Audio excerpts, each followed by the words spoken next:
জামাতের সহিত নামাজ আদায় সম্পর্কে কিছু হাদিস। বিসমিল্লাহির রহমানির রহিম। হযরত আবু হুরায়রা রাদিয়াল্লাহু তাআলা আনহু হইতে বর্ণিত আছে যে রাসূলুল্লাহ সাল্লাল্লাহু আলাইহি ওয়াসাল্লাম ইরশাদ করিয়াছেন, মুয়াজ্জিনের গুনাহ ওই স্থান পর্যন্ত মাফ করিয়া দেওয়া হয় যে স্থান পর্যন্ত তাহার আজানের আওয়াজ পৌঁছায়। অর্থাৎ যদি এত দূর পর্যন্ত পৌঁছায় তাহার গুনাহ দ্বারা বরিয়া যায়, তবুও সমুদয় গুনাহ মাফ করিয়া দেওয়া হয়। প্রাণী ও নিষ্প্রাণ যাহারাই মুয়াজ্জিনের আওয়াজ শুনিতে পায়, তাহারা সকলেই কিয়ামতের দিন তাহার পক্ষে সাক্ষ্য দান করিবে। মুয়াজ্জিনের আওয়াজ শুনিয়া যাহারা নামাজ পড়িতে আসে, তাহাদের জন্য 25 নামাজের সওয়াব লিখিয়া দেওয়া হয় এবং এক নামাজ হইতে বিগত নামাজ পর্যন্ত মধ্যবর্তী সময়ের গুনাহ মাফ করিয়া দেওয়া হয়। আবু দাউদ শরীফের riwayat। কোন কোন ওলামাদের মতে 25 নামাজের সওয়াব মুয়াজ্জিনের জন্য এবং তাহার এক আজান হইতে বিগত আজান পর্যন্ত মধ্যবর্তী গুনাহ সমূহ মাফ হইয়া যায়।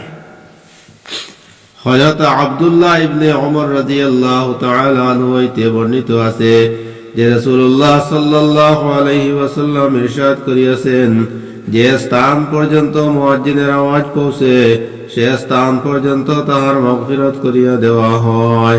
প্রত্যেক প্রাণী ও নিষ্প্রাণ যাহারাই তাহার আজান শুনিতে পায়, তাহার জন্য মাগফিরাতের দোয়া করে।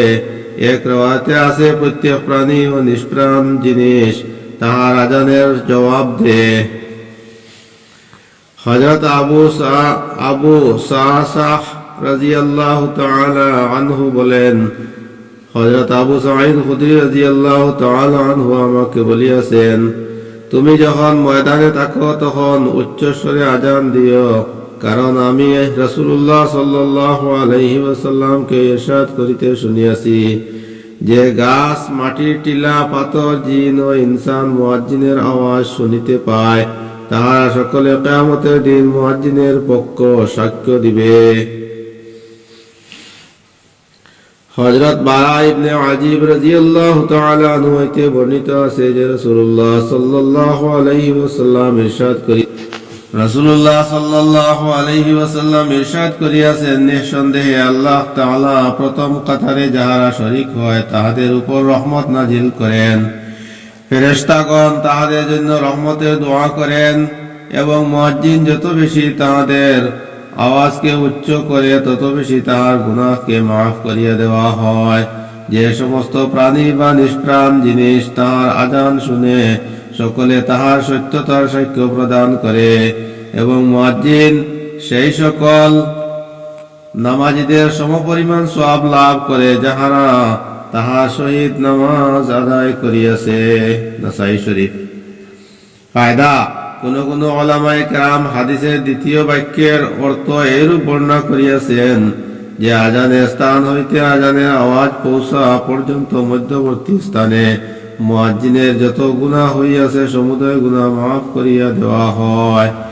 এক অর্থ ইহাও করা হইয়াছে যে যেখান পর্যন্ত মুয়াজ্জিনের আজানের আওয়াজ পৌঁছে সেখান পর্যন্ত সমস্ত লোকের গুনাহ মুয়াজ্জিনের সুপারিশের দ্বারা মাফ করিয়া দেওয়া হইবে।